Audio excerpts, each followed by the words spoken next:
Mi nombre es Henry Patricio Leán Alegría, yo soy profesor de la Facultad de Ciencias Sociales Humanas, específicamente dicto clase de Historia de América Latina, Formación Social de América Latina y Teoría Política, tanto en la carrera de Sociología como en la de Ciencia Política.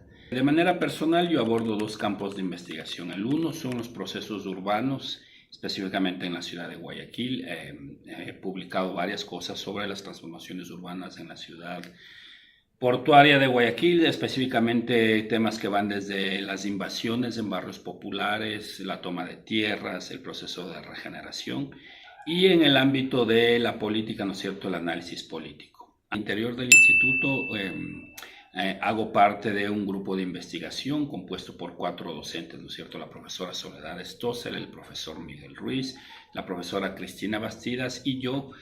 Formamos un grupo de investigación que está dedicado a analizar el papel de las élites y poder político en el Ecuador.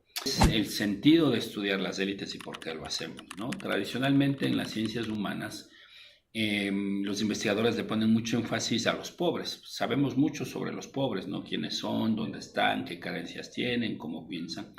Pero sobre las élites sabemos muy poco. Y esto es importante porque las élites toman decisiones, ¿verdad? Entonces es importante saber quiénes son los que toman decisiones, quiénes son los que concentran la riqueza, quiénes son los que acaparan el poder. Entonces, desde hace 2 años venimos trabajando primero en un observatorio sobre las élites y ahora a través de un proyecto de investigación.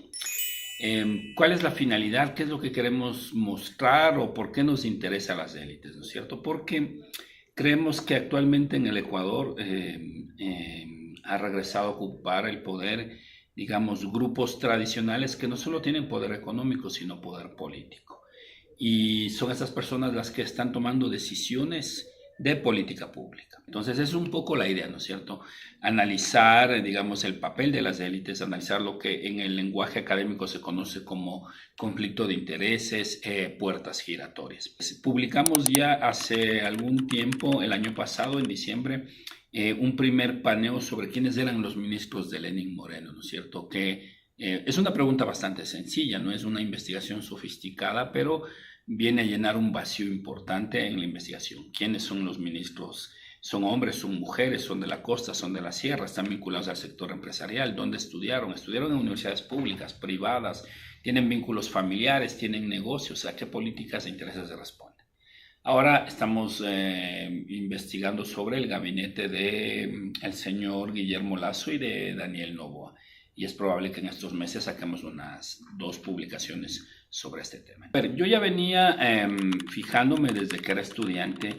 Para mí se me hacía raro que quienes mandaban en este país no tuvieran apellidos, vamos a decir, mucho más, no me gusta la palabra, pero vamos a decir, mucho más tradicionales, ¿no? Yo me daba cuenta que muchos de los miembros de la élite de este país que tenían el poder económico, el poder político, muchos tenían apellidos catalanes y extranjeros, y eso, o que sonaban a extranjero, y eso me llamaba mucho la atención. Ese es como un primer elemento. Luego, cuando me fui a estudiar afuera, cayó de casualidad en mis manos, mejor dicho, me recomendó un colega, ahora director de Flaxo, me recomendó un libro sobre las élites mexicanas. El autor se llama Roderick Aycamp. Y cuando lo leí, Roderick Aycamp es un especialista en la élite política mexicana. Y entonces dije, wow, esto no hay en Ecuador, podríamos replicar este modelo. La investigación sirve para todo esto, ¿no? Dar cuenta de los intereses, de los conflictos, de qué piensa la élite, de cómo toma sus decisiones. La ventaja de las ciencias sociales, porque la economía también es una ciencia social, es que te permite tener una mirada múltiple y diversa sobre la realidad. Es decir, tú no puedes entender los problemas sociales si no entiendes la estructura política de un país, si no entiendes la estructura económica de un país, ¿no es cierto? Ejemplo, hoy mismo no se puede entender, digamos, el problema de la violencia sin entender las estructuras políticas, sin entender las estructuras económicas, ¿no es cierto? Sin tener estudios antropológicos. Entonces, lo que hace una formación múltiple es darte una visión mucho más cercana de la realidad. La multidisciplinariedad te ayuda a tener una visión mucho más completa del mundo para abordar un problema. Hay que ser un buen lector. Lamentablemente nuestros niveles de lectoescritura son muy precarios, ¿no? El otro día vi las estadísticas, en los ecuatorianos leemos en promedio menos de un libro, ¿no? Entonces tú te imaginas a alguien que quiere ser investigador sin que tenga una formación mínima, un conocimiento mínimo sobre la vida. Entonces, más allá de que incluso quieras ser investigador, quien quiera ser un buen profesional tiene que ser un buen lector, ¿no? Y tenemos ahora serios problemas con la lectura y sobre todo la comprensión lectora. Será de interés, ¿no?, en los estudiantes. Hoy mismo la universidad tiene un magnífico equipo docente en casi todas las carreras, ¿no? Docentes con maestría, con doctorado, que estudiaron afuera, y la mayoría tiene grupos de investigación. Entonces, el consejo que yo le daría a un estudiante en términos concretos es acercarse a los profesores que están haciendo investigación, solicitar ser parte del grupo, ¿no es cierto?, o de los grupos de investigación, e interesarse, apasionarse por un tema. Dije hace un momento aquella idea de que alguien, como es empresario, sabe manejar muy bien un país. Como tuvo éxito en lo económico, va a manejar muy bien el país. Ese es uno de los mitos, pero que está en nuestra sociedad hasta el tuétano. Y otro mito, el de que en este país se pagan muchos impuestos, por ejemplo, es otro de los grandes mitos de este país, ¿no? Que pagamos muchos impuestos y por eso no hay que pagarlos, ¿no? Si ustedes miran las tasas promedios de presión fiscal de América Latina comparada con los países desarrollados, nosotros tenemos un promedio de 12%, Europa tiene un promedio del 30% de presión fiscal. El pobre es pobre porque quiere, ¿no?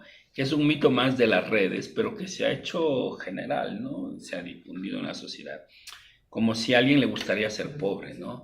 Como si a alguien le gustaría comer feo o dormir en una cama fría, sin cobijas, de una casa poco cómoda, ¿no? Ese es un absurdo social, ¿no? La pobreza se explica por otras condiciones estructurales y todo. Y no creo que a nadie en su sano juicio le guste, pues, vivir en pobreza y en condiciones precarias. Podríamos decir la vida. Ya. O si me pones sofisticado, la superestructura, diríamos. Pero la vida, creo que es mejor la vida. Hicimos ya una investigación sobre los ministros en la época de Correa. Y, por ejemplo, durante aquella época, la mitad de los ministros, más o menos la mitad eran hombres y la otra mitad mujeres. Es decir, había cierta paridad de género y había un equilibrio regional. Más o menos 40% eran de la costa, 40% de la sierra y un 10% de la Amazonía. No recuerdo ahora mismo las cifras. Y también había una cosa interesante, por ejemplo, investigamos las universidades en las que se graduaron, ¿no? Y un poco más de la mitad, 50%, venían de universidades públicas y el 50% de universidades privadas. A partir del 2008, ¿no es cierto?, cuando se produce, 2018, el giro político con el señor Lenín Moreno, ingresa un nuevo tipo de alto funcionario estatal, ¿no? Y nuestras investigaciones, digamos que te digo, implican una pregunta absolutamente básica de quiénes son. Por ejemplo, te muestra que hay un desplazamiento de las mujeres. El gabinete del señor Lenín Moreno y el del señor Lasso son básicamente de hombres, lo cual te muestra que no hay paridad de género y hay una exclusión de las mujeres, ¿no?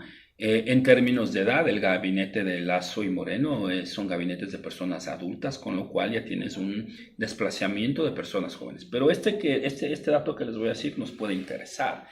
Les había dicho que en el gobierno de Correa la mitad venía de universidades públicas y la mitad de universidades privadas. Es verdad que las personas más grandes venían de universidades públicas, gente que se formó aquí en los años 70, algunos profesores míos incluso.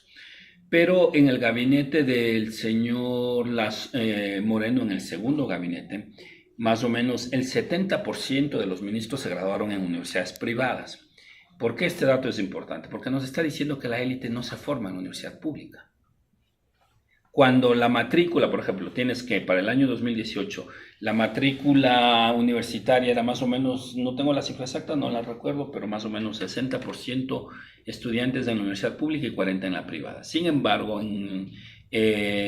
analizando las universidades donde se graduaron los ministros de Moreno y Lasso, Moreno era el 60% privada y el 40% pública, lo cual te está diciendo que, digamos, las élites que llegan a gobernar este país no priorizan a egresados de la universidad pública, o que quizá, digamos, hay un deliberado marginación de la universidad pública, quizá por mitos o estereotipos, no creo que sea por calidad, y que se privilegia a sectores que vienen de universidades privadas, ¿no? Otra cosa interesante que te puede parecer es que, por ejemplo, en el gabinete de de Correa, tú tenías, salvo 2 o 3, sobre todo en el último gabinete, la mayoría tenía doctorados, ¿no? Cuando tú vienes a ver los gabinetes de Moreno, Lazo y Noboa, son gabinetes con bajos niveles académicos, ¿no? Es verdad que la ley no te exige que tengas un alto nivel académico, pero es evidente que mientras más grados académicos tienes, la probabilidad de manejar mejor la cosa pública será más alta, ¿no?